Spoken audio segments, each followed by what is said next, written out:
Man, I tell you, what a difference 2 weeks can make because I've been on vacation, man, for the last couple weeks. Shout out to Patrice Epting, my bride, 8 years around the sun as one. So I've been out of pocket for the last couple weeks, but I have missed you guys, man. This is Willie Epting Jr. Shakeback Sports Show right here, coming to you live on Elevation 5280 Sports out of Denver, Colorado. Welcome to the show. I got a special guest. You might be able to see her, but I'm gonna bring her in just a minute. But I want to say a couple things real quick. Shout out to the guys at Elevation 5280 Sports, man, for this opportunity. I appreciate it. I'm refreshed, I'm relaxed, and I'm back. And it was a much needed vacation and well deserved in my own opinion. So thank you guys for being so very patient with me with that. Okay, I'm bringing to the microphone with me. She is the First Lady of Sports. She is the lead co-host on Her in the Huddle, 95.9 WOVU out of Cleveland, Ohio, 95.9. And I am talking about none other than my sister, Rachel Hill. Rachel, welcome to Elevation 5280 Sports. Hi, Willie. Hey. How are you? I'm good. How's it going? I'm doing okay. Doing all right. All right. So as I said, and you saw some of my photos and videos from when I was on vacation. So as I said, there's been a lot that has happened.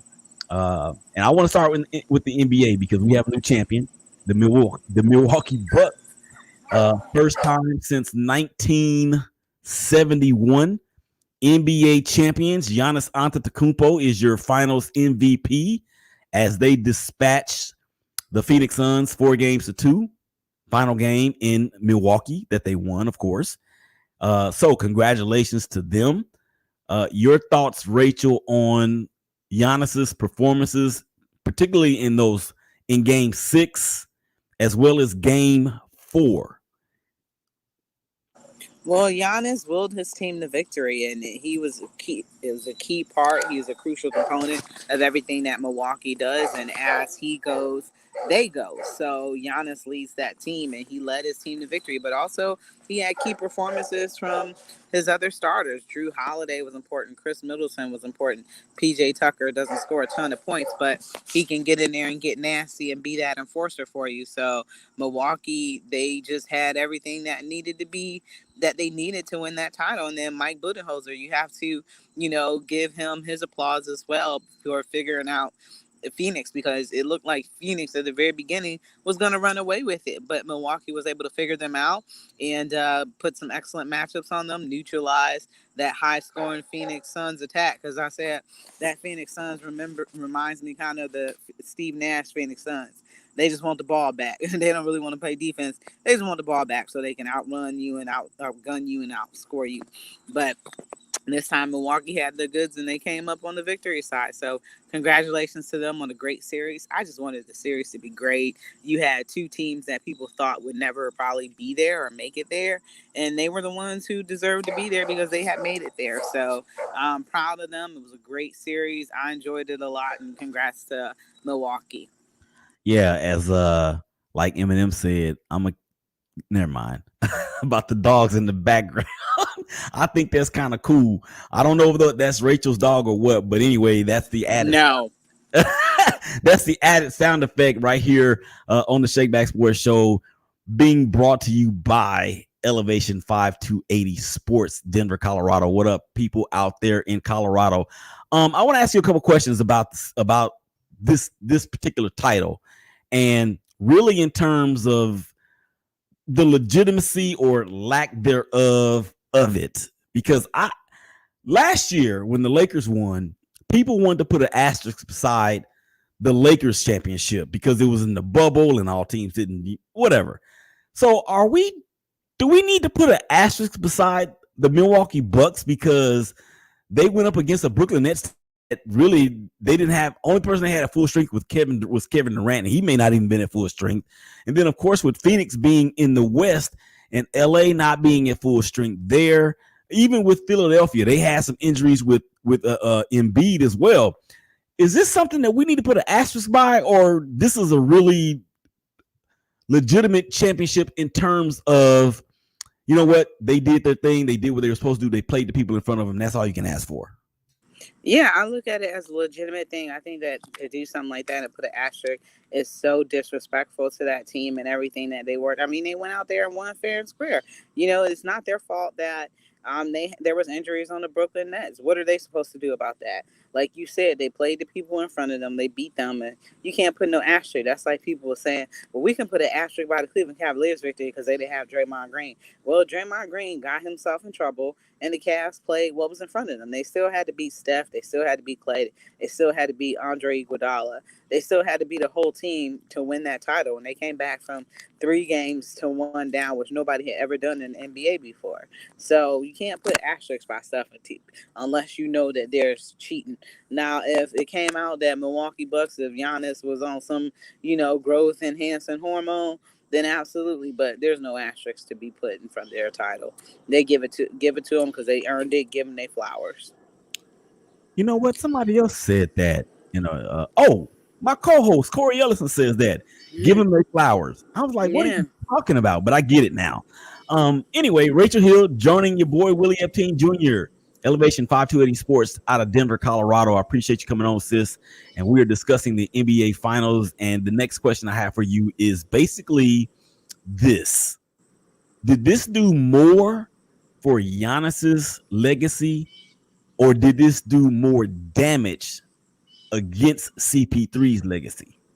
No, I think it did. I definitely think it did more for Giannis because, I mean, he just played lights out. He played amazing, 50 points in the closeout game. And then that performance that they put in on the road in Phoenix, which is a tough place to play. I put on Facebook that night in game 5, I hope Phoenix loses because of the counting thing. I thought that was just so corny and so ridiculous. And if anything, it probably inspired Giannis more. And then in that clinching game, he went out and hit all those free throws. So I'm like, this is just dumb. So, but Chris Paul, Chris Paul, when you look at his career, every team he's went to, he's made that team better and almost a playoff contender. So I think, sometimes you just can't get the job done. He also has a supporting cast as well. Chris Paul is one person. Devin Booker didn't look like Devin Booker those last 2 games. Ayton was able to be found out defensively, and some of the other people that had I forgot those 2 young kids. I forgot their names, but not everybody stepped up and did what they needed to do. Yes, Chris Paul is the leader of the team, but those guys got to get out there and mix it up and play as well. And if they don't, then there's only so much Chris Paul can do. He put his points in, he got his shots, but Devin Booker didn't look the same, and that was going to be one of the keys to Phoenix victory was DB, and unfortunately, it didn't work out. You know what about that? I think, and I have become a Chris Paul fan. For some reason, as players get older in their careers, I may not have liked them at the beginning of their careers, but I end up loving them at the end of their careers, especially people like Chris Paul that has been so close. And this one being as close as he's ever been to getting a title, I become a real fan of that player.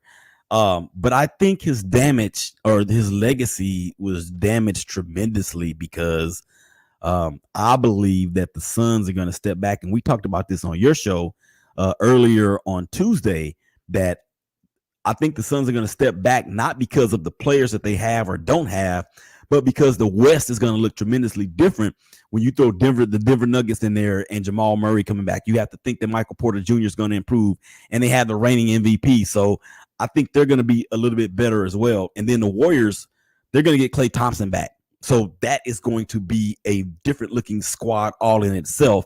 They'll get James Wiseman back, who they lost earlier in the year to a leg injury.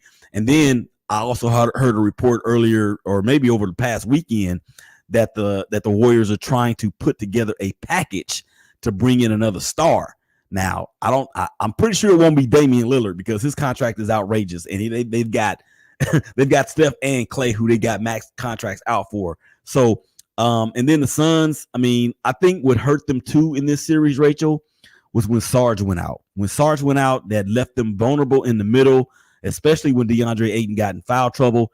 And that may have actually been a factor in him being fatigued, having to play extended minutes. Your thoughts about that? Yeah, I think so too when you look at it and break it down. But also, Golden State's going to be very hungry because they've been in basketball purgatory for the past 2 years. And Yeah. they're not used to that. They don't like that. So I feel like that's going to be the team in the West that's really going to emerge. I mean, unless the Lakers make some moves, I don't see it being too good for them as far as what they're going to be able to do because LeBron supporting Cavs, they were just terrible. Dennis Schroeder, oh my God. So, I root for LeBron as an individual. So that means, I guess, that somewhat I root for the Lakers by default, even though I don't really like the Lakers. But I think that nobody's really going to be able to challenge the Warriors when they get healthy. When Clay comes back and with Draymond, I think that they'll be rolling. So, yeah. Yeah, and you're probably right about them being upset, mad at all of the other stuff. But the thing with the Warriors too is that you're now coming off Klay Thompson not having played for 2 seasons. Yeah. And It's Steph is, crazy. yeah, Steph is getting up there, and Draymond Green is getting up there as well. But when you can shoot the ball the way that those guys can shoot the ball, and they don't have to rely on their athleticism, say Right. like a Or take Derek, it inside like that where they yeah, really take the brutal beatings. say like a Derrick Rose or Yeah. Dwayne Wade or even Russell Westbrook for that matter. When you don't have to rely on your athleticism like that, then it sets you up to be in a better position later on down the road in your career. Rachel, I'm going to I have an I'm sorry before we actually get out of here for this first segment. I talked about it on your show. I'm gonna do it here. Um, I want to say I apologize to Giannis Antetokounmpo, the Greek Freak, because on a sports Shake Back Sports Show production that Corey Ellis and I did a few weeks ago, I said that he is not a superstar because of I thought the limitations in his game to include his inability to hit the three pointer consistently and virtually no mid range game and his terrible free throw shooting. But he put all that to bed for me in this final series, particularly in that game 6 clincher when he went for 50, as Corey would say. He went for 50 and put the team on his back. And Chris Middleton, man, he helped out along the way in games. I want to say 3 and 4 long, while Giannis was not really all the way there. And then Drew Holiday, what he did in game 5 was just nobody saw that coming. So I apologize, Greek Freak, humbly from Willie Epting Jr. All right, y'all come back on the other side of the break, man. We go get into some NFL. Rachel's going to join me for that. Make sure y'all come back and holler at us. Willie Epting Jr., Rachel Hill, Elevation 5280 Sports. Y'all come on back and holler at us.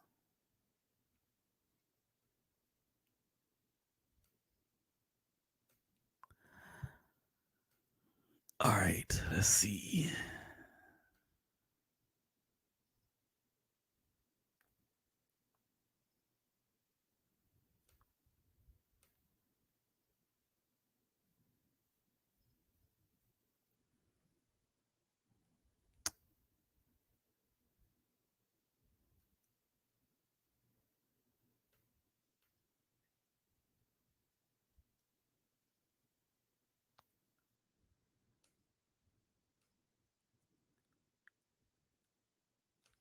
Man, I tell you, what a difference too. All right, so that sounds good. I didn't get to put my sound in there like I wanted to. Hmm.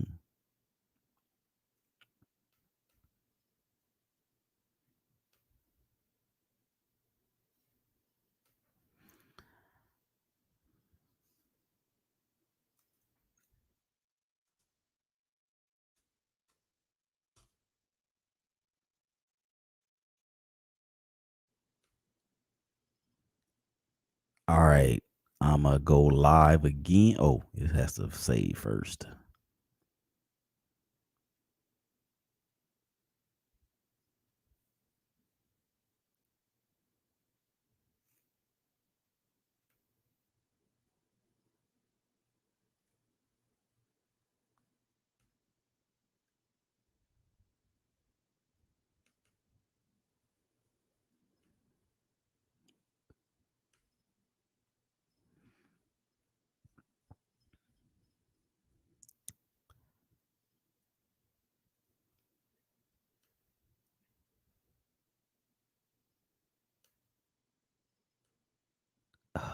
goodness.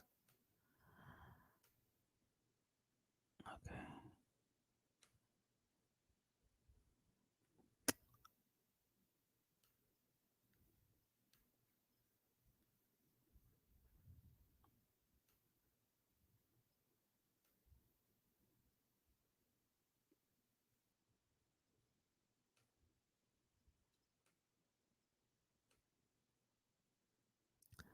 And we welcome you back to the Shakeback Sports Show right here. Elevation 5280 Sports, Denver, Colorado. It's your boy Willie Epting Jr. rolling double wide, or what is it? No, not double wide. We're doing a double hitter in in the second segment. I got my sissy Rachel Hill from Her in the Huddle, and I meant to do this, Rachel, at the beginning, but I'm gonna do it now. Since I just came back from vacation, I'm gonna say this to myself. Welcome back, welcome back, welcome back. Welcome back. Oh, yeah, man, how you doing? You good? I know you like that. I know you like that. I know you like that. Yes, sir. So I am back, man. I'm very happy to be back. We had a great time out in San Diego as well as in Los Angeles. So, just in case you missed it in the first segment, I had to say I'm sorry to Giannis Antetokounmpo, and we talked about the Bucks and what they did for the first time in 50 years. Rachel Hill, she actually did predict that they would win the finals over the Suns. I think she said in 7 games. I myself was pulling for Chris Paul and wanted them to do it in 7, but it did not happen. So here we are. Yeah, I see she over there doing the nene, y'all, for real. If you're watching online. Oh, by the way, thank you guys for checking us out on Facebook Live as well as Periscope and soon to be YouTube. Actually, it's on YouTube as well. So we appreciate you guys checking us out. You can always comment on the show. We will read your comments. You can also text the show. You can see the banner going across the screen right there, 469-358-5241. And we will get you on the line. State your case, where you're from, and who you is. And we will get you in here. All right, Rachel, let's get to it. The second part of the second segment, I wanted to get to just one more thing about the NBA. The way too early hashtag look ahead. I'm going to give you 5 teams on early odds to win the 2022 NBA championship. And you tell me which one of these teams is going to do it, or if it's going to be somebody else. And rank them from best or worst to best in terms of who you think actually has the better odds. So I have the Milwaukee Bucks, the Philadelphia 76ers, the Los Angeles Lakers, the Brooklyn Nets, the Los Angeles Clippers, or someone else. You can pull the 76ers out of that. You can pull the Lakers out of that. What? Yeah. Okay. Sorry. What was the other 3 teams? You said the Brooklyn Nets. Uh-huh. The Nets and the Clippers. Nets and the Clippers. Why aren't the Warriors in that conversation? Oh, you can pull the Clippers out. Yeah. So basically, out of these 5, or 1, 2, 3. Yeah, out of these 5, you would leave the Bucks, or you would leave. No, are you leaving the Bucks in there along with the Nets? Bucks and Nets, and then I think you got to pull the Warriors in there. Phoenix should be in the conversation as well. Those are the teams that you don't forget about Atlanta. They had a good run too. So I think Atlanta just was they were in the pan. Not really a flash in the pan, because Trae Young is the real deal. But I think they were the beneficiary of some very favorable matchups. So that's why I say that. Yeah, all but right. they got through their matchups, though. You got to play who in front of you. That's true. In favor or not. You can't take away from what they did. That is very true. And as we know, the playoffs, and no matter what sport you're in, I don't care if it's badminton. It's all about the matchups. All right, so let's move ahead to some baseball talk. Wait, before you go away from badminton, usually any American against the Asians are going to be a bad matchup. And at Ohio State, I had to take a gym class of badminton. And when it got around to the tournament time, all the Americans was just sitting in the gym on the side, because it was like an all-Asian badminton final. So, yeah, you thought it was fun. They take it very seriously over there, and they will kill you with a shuttlecock. So Wow, that's my unbelievable. badminton story. Sorry.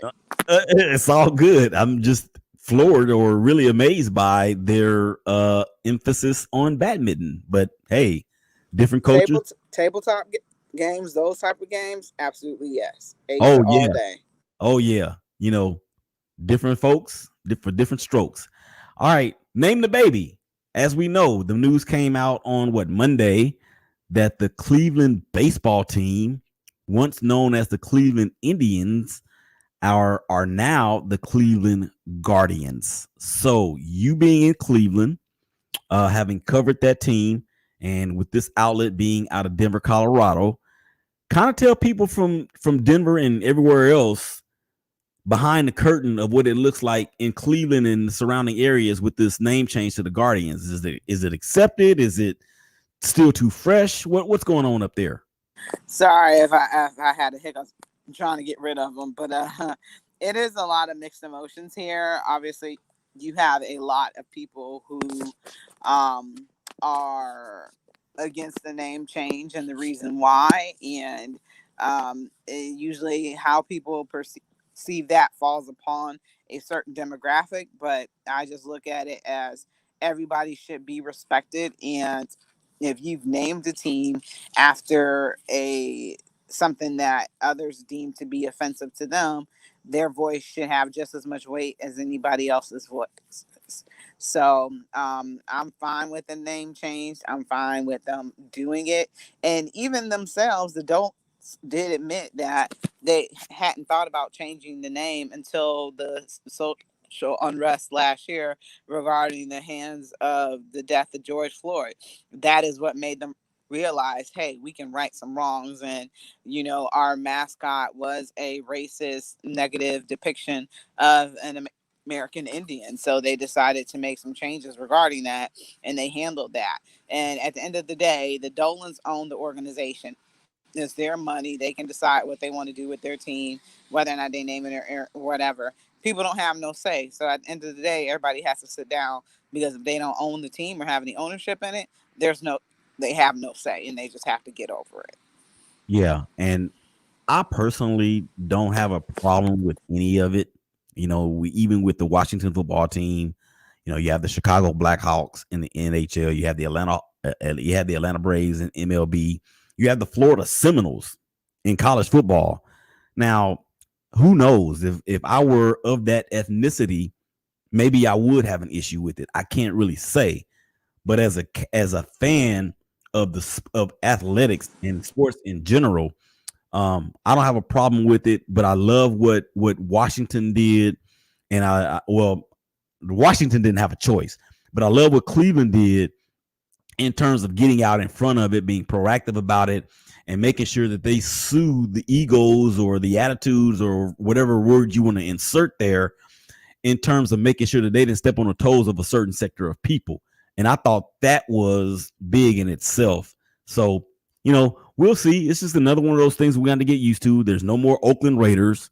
There's no more New Jersey Nets. There's no more there's no more San Diego Chargers. There's Unless you call them that. If you call them that, it means something. Yeah, but you're gonna get this kind of look. You're gonna get this kind of look right here.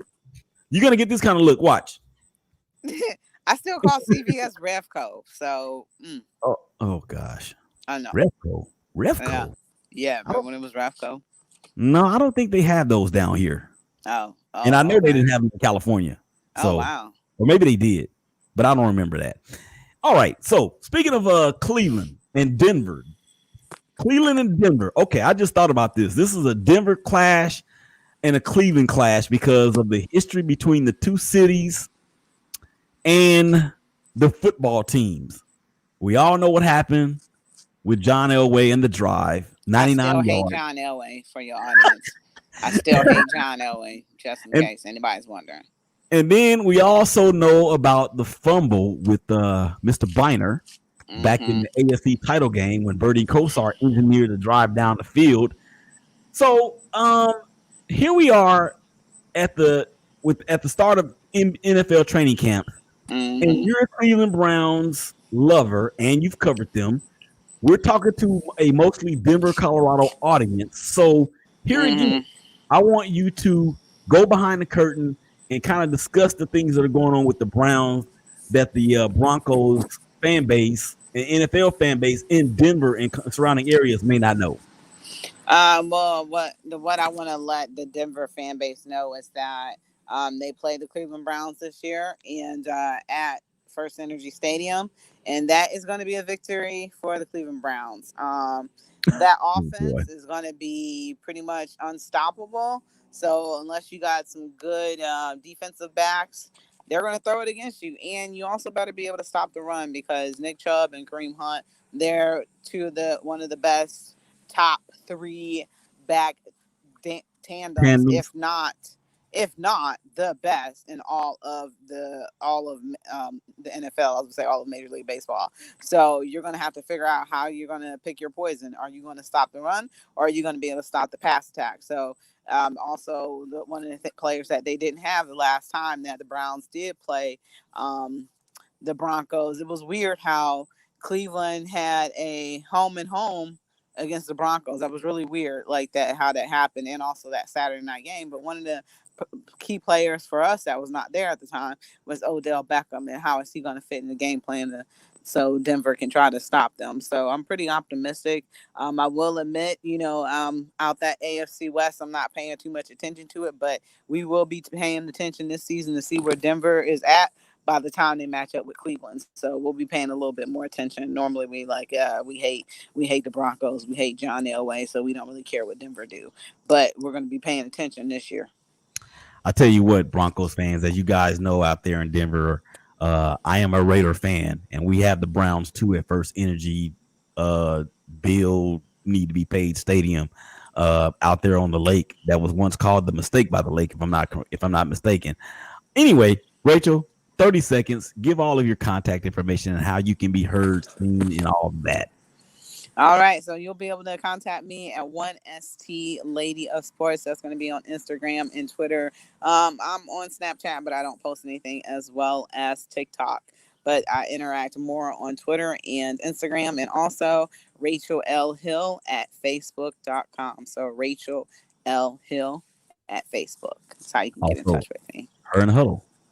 Her in the Huddle, yes. Oh, sorry. Thank you so much. So Her in the Huddle is on Monday through Wednesday on 95.9 FM, and you can listen to that on WOVU.org.